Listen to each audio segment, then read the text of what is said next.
In this video, despite of the Bitcoin forming a rising wedge for the short term, Bitcoin is also forming a much bigger rising wedge within the daily time frame. And today, we are going to talk about this massive opportunity and massive trade which we can take advantage with the Bitcoin price action.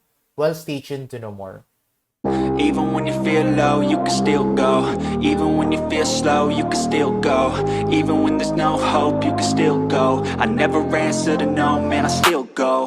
Go, go, go, go, go, go, go, go, go, go, go, go, yo. So hi guys, and welcome back to another Gabb's cryptocurrency video where we trade by data and not by hype. And if you haven't subscribed to my channel, click the subscribe button down below and hit the notification bell so you won't miss out the technical analysis like this.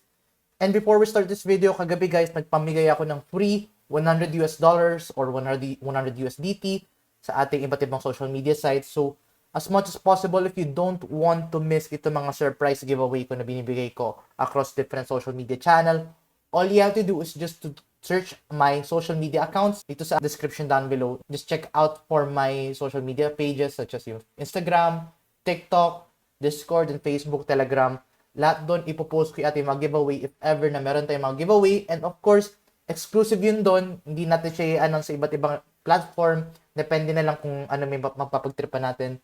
But tulad ng kagabi, pinost natin siya on Twitter as well as on Instagram. So as much as possible, if you don't want to miss those surprise giveaway and surprise bonus, make sure to follow my social media sites that you can find in the description down below. But anyway, let's now dive into this Bitcoin price action and let's give you a quick recap of our previous analysis. So diba sa ating video kahapon, what we were expecting was more consolidation dun sa area na yun around the 23,600 and 23,000 or actually 24,200 kasi wala tayong nakikitang sell volume pa. And look at that guys, we are still playing within those areas exactly as predicted pa din. So not much to talk about right now for the very short term. But if you're going to zoom in within the 4-hour time frame, let's try to zoom in the 4-hour time frame. Let's try to open the RSI. As you can see, there was also a potential bullish divergence kagabi.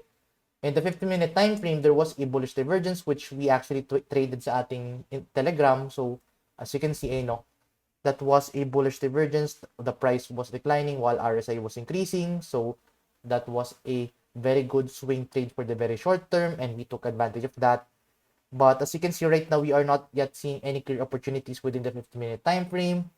Same goes with the hourly. Siguro some would see na we are also forming a bullish divergence, but I don't think that this is a very clear divergence for me. What I would monitor instead is this 4-hour time frame. As you can see, we are still coming off from this bearish divergence within the 4-hour time frame. And as you can see, napakalaki ng ating bearish divergence dito sa ating 4-hour time frame wherein the price was increasing while the RSI was declining. So those are traditional signs of a bearish divergence. But right now, as you can see, we are not yet seeing that sell volume na ating inaabangan. So right now, as much as possible, always play stop loss. And tulad na sinabi natin kapon, debalin ng may to stop loss kaysa na maliquidate. Kasi pag hit yung stop loss mo, at least kahit papano, meron ka pating pera pang enter sa next opportunity na makita natin sa ating crypto market. But guys, ito yung gusto ko pag-usapan. It's not this 4-hour time frame, but rather, if you are going to zoom out itong latest rising wedge. Let's try to zoom out to. So let's try to zoom out and let's try to plot a line. And let's try to look at this in the daily time frame. And ayun, diba ito yung mga previous analysis nakikita natin dito. But yeah, let's try to open this in the daily time frame. And if you're going to plot a trend line dito na consistent, a straight trend line dyan sa ating support and then another trend line dito sa ating resistance, you can actually see na we are actually forming a rising wedge within the daily time frame, and we all know rising wedge is a bearish pattern to the downside. And let's try to open a much clearer chart, and this is actually an example of this much clearer chart. You can see now we are actually forming this massive rising wedge, and traditionally a rising wedge is a bearish pattern to the downside. So in this case, if you're going to break to the downside, then it's more likely now we have a potential movement of up until the 19,000 US dollars kasi of course, traditionally ang target ng rising wedge is the bottom of the wedge. But in this case, we are going to monitor different support areas if ever na we are not going to see any sell volume. So in that case, ano ba yung monitor natin? So Number one, what we are going to monitor is this 22,700 or 22,800. And then after that, we are also going to target the next area around the 21,300. And then our final target would be the 19,300 US dollars. So, ganito yung ating magiging next trade. If ever na magkaroon tayo ng daily candle close below the support level nitong ating rising wedge with sell volume, then we are going to open a short position dito with the Bitcoin price action. And we are just going to place a stop loss siguro just above that area. And then, siguro you can actually open a very small leverage dito kasi as you can see, this is a very big time frame na ating chart na ating susundan. So, as much as possible, you need to have a proper leverage dito if ever na you are going to short this movement. And ito yung magiging strategy natin. If na-meet na natin yung ating next target, we are going to adjust our stop loss into a trail stop. Now, if na-meet na natin din ulit siya, if ever let's say bumagsak siya even further, then adjust natin yung previous trail stop to this trail stop para if ever let's say if mag-lead siya into a fake out, if let's say walang volume, na-secure na natin kagad yung ating profits and instant profit na tayo kagad doon if ever na mag-lead siya into that fake out movement. Kahit na mag-fake out siya, may profit pa din tayo. And ito din yung kagandahan dito, if ever na let's say nag-lead siya into a fake out dito, kahit if ever na let's say wala tayong profit, at kahit and then na-hit natin yung stop loss, okay lang yun kahit paano na-secure natin yung ating capital. And tulad ng palagi ko sinasabi sa inyo, always secure your capital and secure your profits. And take note, if di nyo pa alam kung paano to i-short, you can actually check out this tutorial video on how to short Bitcoin. And if wala pa kayo account on BYBIT, meron tayong 4,000 US dollars exclusive bonus with BYBIT. If you are going to sign up with my sign up link, mas mataas na siya. Diba dati 3,000 US dollars, ngayon 4,000 US dollars na siya. If mag-sign up lang kayo with a regular account, 3,000 US dollar bonus lang siya. Pero dahil dito sa ating special offer with our affiliate, you can actually claim of up to 4,000 US dollars bonus. And take note, you can actually find this guys in the description down below.